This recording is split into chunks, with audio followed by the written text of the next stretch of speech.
Thomas and his wife Eleonora came over in 1852 from Baden, Württemberg, Germany, with 3 young children.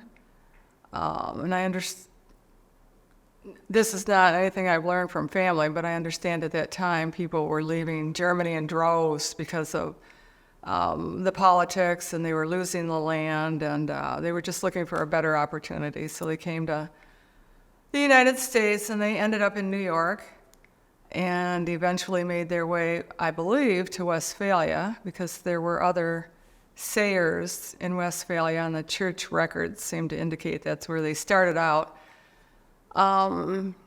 But probably landed in Lansing because Thomas was a Mason. And at that time, the city was being platted, as a city, and designated the capital city. So there would have been a lot of work for him. So they lived in kind of north of here, and he donated the property for the first St. Mary's Church, and the first Mass was said in his log cabin, and that was in 1856.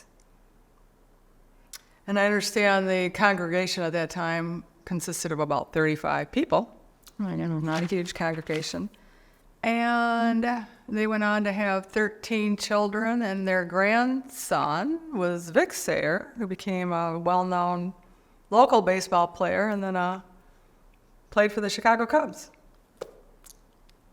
He was recruited for the Cubs when he was about 19. Mm-hmm. He'd been playing on the Oldsmobile team. And the story I heard was that an underwear salesman from Chicago was spending time in Lansing on a day off, watched the Olds team play, and had a friend somehow associated with the Chicago Cubs, told them about Grandpa, and he was recruited by the Cubs.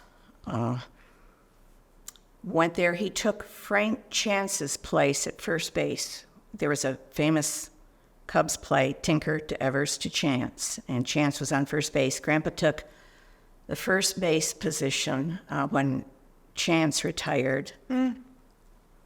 And I think he became the manager. He retired from the playing. Correct. And over time, Tinker, Evers, and Chance all managed while Grandpa was playing.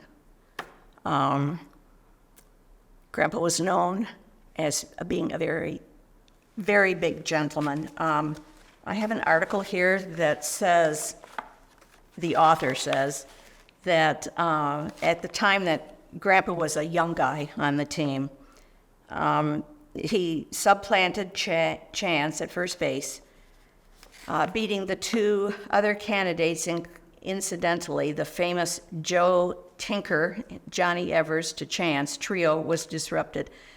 The surviving veterans, as well as Heine Zimmerman, who played third base, gave the new kid a real rough time.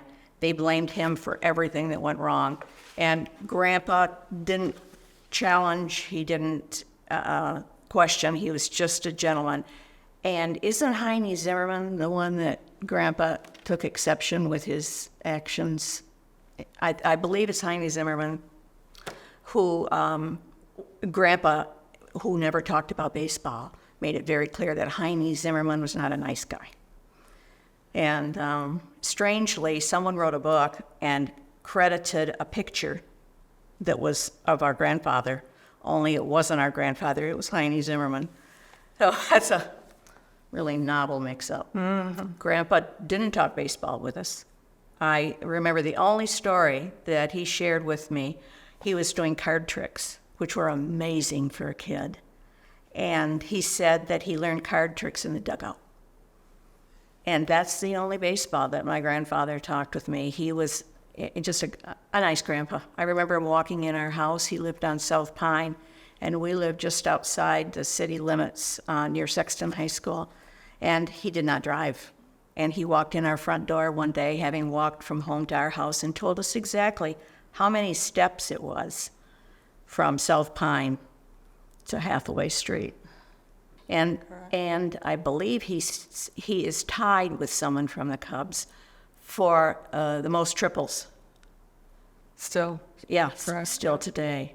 And his career was cut short when he broke his ankle. So I think he was always disappointed that he couldn't play more. he wasn't eligible for the Hall of Fame because he only played 7 years. And it could get We better. have a lot of his memorabilia, not as much as we wish No. we had, because he destroyed some of it when they moved from one house to the other. But we do have a fair amount of, and we still to this day can collect Cracker Jacks. Oh, yeah, Cracker Jack and tobacco cards were the trading cards of that era, not bubble gum. And so we have some of those. You can still find those on eBay. That's kind of fun. Yeah, he hit in the winning play for their first game in what was then called Weegham Park. It's the Cubs. And What's their park called now? Wrigley Field. Yeah. But on opening day, the Cubs won their first game in their new home, 7-6 in 11 innings, when Viv Saier singled home the game winner. So that's something that was... That's fun. Yeah. There's a famous author of the time, sports mostly, is my understanding. His name was Ring Lardner. And I think his son went on to be in the movie field, kind of in the same capacity. But Ring Lardner was fond of Grandpa and wrote a poem, which is kind of unusual, and you have to know Grandpa to understand it. Your work is great, and your work is clean. You're the likeliest youth I've ever seen. None of the points of a star you lack, but how did you get your shirt so black? Your first base play is a thing of joy to look upon, and believe me, boy, you give the pill an awful crack, but how did you get your shirt so black? If you soiled your trousers sliding to third, I wouldn't think it worth a word, but at the top of your handsome back, how did you get your shirt so black? You're filling the shoes of old P.L.